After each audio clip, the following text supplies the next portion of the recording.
Everyone, আসসালামু আলাইকুম। Welcome back to our new blog. কেমন আছো সকলে? আশা করছি খুব খুব ভালো আছো। আলহামদুলিল্লাহ আমরাও ভীষণ ভালো আছি, কিন্তু বুঝতেই পারছো প্রচণ্ড ঠান্ডা লেগে গেছে। ঠান্ডা লাগার কারণ হচ্ছে এটাই, মানে মাথা এত ঘেমে যাচ্ছে যে পুরো কি বলবো, মানে সব সময় ঘেমে থাকছে, তো ঘাম বসে গিয়ে পুরো প্রচণ্ড ঠান্ডা লেগে গেছে। মানে অতিরিক্তই ঠান্ডা লেগে গেছে। আর মানে স্বাভাবিক মানুষের থেকে আমাকে একটু বেশি গরম করছে। এটা স্বাভাবিক আর কি, সেটা সবাই বলছে। তো সেটা ফিল করতে পারছি যে সবার থেকে আমাকে একটু গরমটা বেশিই করছে। কি অদ্ভুত লেভেলের গরম করছে, তোমাদেরকে বলে বোঝাতে পারবো না। তো এখন বাজে হচ্ছে 12:30, মানে দুপুর 12:30 আর কি। তো ভাবলাম চলো আজকে তোমাদের সঙ্গে একটা ব্লগিং শেয়ার করি, কারণ আজকে হচ্ছে আমার লাস্ট ডে চেক আপে।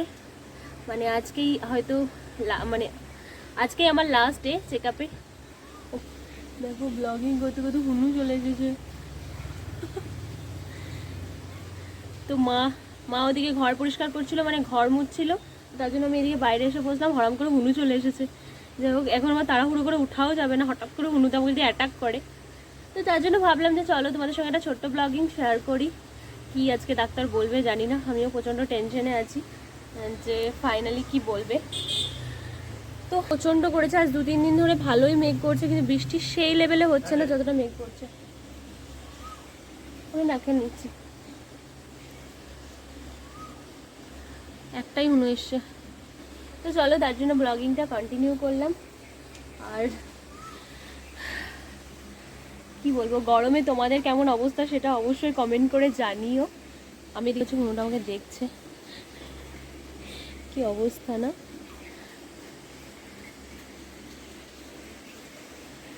তো চলো সঙ্গে থাকো আর দেখতে থাকো, তোমাদের সঙ্গে অল্প অল্প করে শেয়ার করবো। তো চান করেও শান্তি নেই, চান করার পরপরই গরম ধরে যাচ্ছে। আর বৃষ্টিটা আমাদের সঙ্গে বেশ ভালো, মানে খেলা করছে বলতে পারো আর কি। মানে আমাদেরকে লোভ দেখাচ্ছে, তারপরে চলে যাচ্ছে। চিপচিপ করে হলো, তারপরে আবার জাকার তাই। মানে চান করে যে 2 মিনিটও আরাম থাকবে সেটা নয়। আর আমার মুখ চোখের অবস্থা দেখছো, কতদিন যে ভালো করে ক্রিম মাখিনি, যেমনকার ক্রিম সব একই রকম থেকে গিয়েছে। রাত্রিবেলায় তো ফেস ওয়াশ করতেও ইচ্ছে করে না কোনো রকমে, মানে চান করার সময় ফেস ওয়াশটা করা হয় আর কি। তো বুঝতে পারছো, মানে বাচ্চা হওয়ার আগে এই অবস্থা, জানি না বাচ্চা হওয়ার পর নিজের কতটা যত্ন নেওয়া হবে আর কি।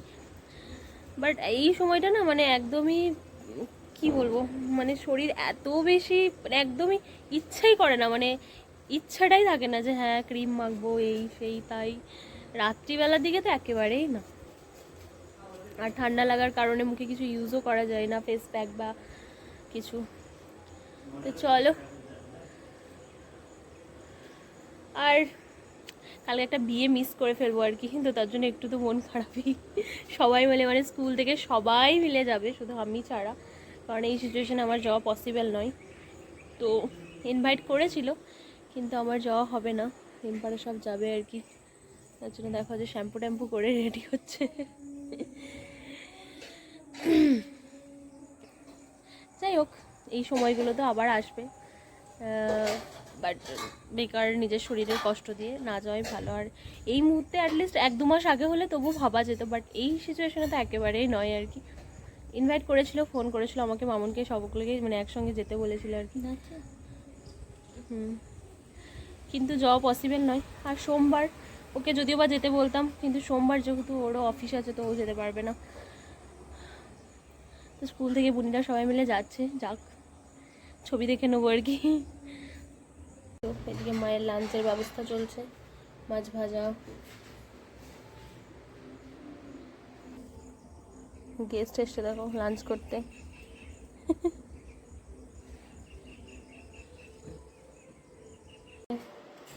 এদিকে রেডি হচ্ছে লাঞ্চ।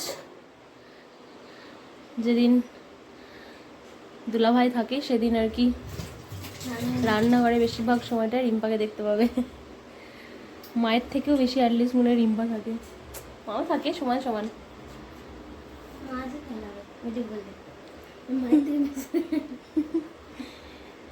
না মানে স্ন্যাক্সে তো সব মিলিয়ে বেশি হয়ে যায়। লাঞ্চ করতে করতেই স্ন্যাক্সের ভাবনা চলছে। চিকেন পপকর্ন, চিকেনটা অনেক দিন ধরে ফ্রিজে ভরা আছে বল কাজা। খেতে তো সব কিছু মানে ওই সব খেতে তো আমার ভীষণ ইচ্ছা করে, কিন্তু ভয়ে ভয়ে খেতে হয়।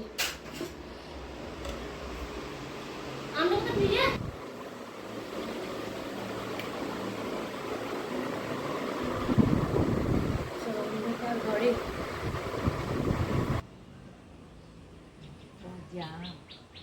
তো আমি হয়ে থাকলাম রেডি।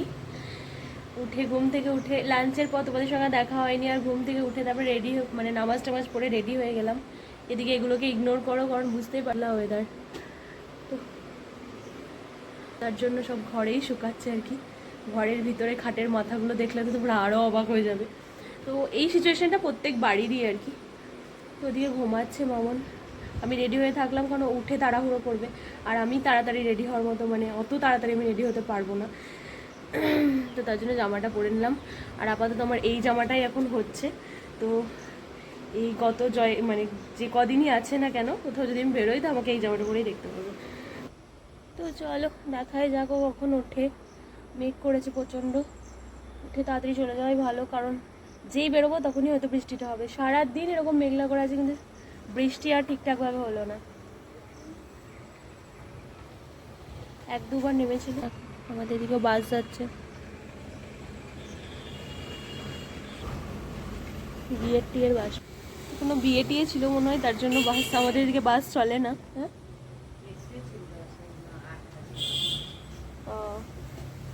কোনো বিয়ের টিয়েরই হবে।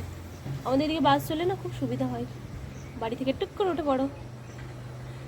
কিন্তু আপাতত এখনও শুরু হয়নি। রাস্তাটা যখন হচ্ছিল তখন বলছিল বাস চলবে বাস চলবে, গত 5-10 বছর তো হয়ে গেল, বাট বাস আর চলে না। তো চলো সঙ্গে থাকো আর দেখতে থাকো, উঠুক তারপরে আমরা বেরোবো। শুধু জামাটা পরেই রেডি হয়েছি, চুল টুল আছড়াইনি এখনও, তো উঠবে তারপরে রেডি হব। এগুলো দেখছো মানে পুরো সেই মাথা ধুয়েছিলাম, কিন্তু মনে হচ্ছে দেখে যে মানে মাথা আমার ভিজে আছে, কিন্তু ভিজে মিন্স মানে পুরো ঘামে। তো এটার জন্যই আমার মেনলি ঠান্ডাটা লেগেছে। মানে গোটা প্রেগনেন্সিতে এত রকম প্রবলেম দেখে নিলাম, এত ঘাম আমার জীবনে কোনো দিন হয় না আর কি। বাট যাই হোক, গরমটাও জীবনে এত গরম এটাও প্রথমবারই আর কি, বাট আমার একটু এক্সট্রা গরমই লাগছে। তো গোটা প্রেগনেন্সিতে অনেক রকমই প্রবলেম দেখে নিলাম, র্যাশেস থেকে শুরু করে এমন কালো কালো হয়ে যাচ্ছে, তারপরে এগুলো কেমন ডার্ক হয়ে যাচ্ছে, মনে হচ্ছে ময়লা বসে আছে, সড়কে তো দেখে ভাববে বাপরে ময়লা বসে আছে। বাট এটাও একটা প্রেগনেন্সির প্রবলেম, যেটা অনেকের হয়েছে আর কি। তো তারপরে জানতে পারলাম আচ্ছা। যাই হোক, গোটা প্রেগনেন্সিতে এরকম প্রবলেম দেখাই যাচ্ছে আর কি।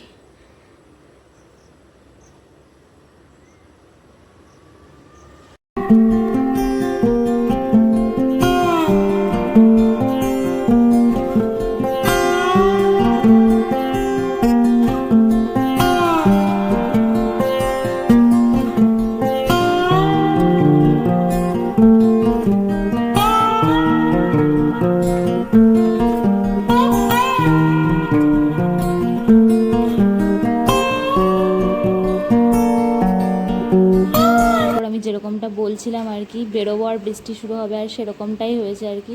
আসার পরে জাস্ট নতুন হাট পৌঁছেছি, আর তারপরে এত বৃষ্টি শুরু হয়ে গেছে, এখানে আমাদেরকে অনেকক্ষণ বসে থাকতে হয়েছে, মানে ছিপছিপ ছিপছিপ করে বৃষ্টি পড়েই যাচ্ছিলো। আর যেহেতু একদমই ভিজা যাচ্ছিলো, কারণ এমনিতে আমার ঠান্ডা লেগেছিলো, তো অনেকক্ষণ বসে থাকার পর ফাইনালি তবুও একটু ঝিরঝির করে হচ্ছিলো, আর সেটা নিয়ে বেরিয়ে পড়লাম, কারণ এরপরে জোরে শুরু হয়ে গেলে সমস্যা হয়ে যাবে।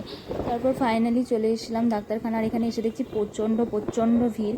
তো ভাবলাম যে চলো এত ভিড় যখন, তখন একবার ঘুরে আসা যাক বাড়ি থেকে, একটু পরে আসবো, দেরি করে আসবো।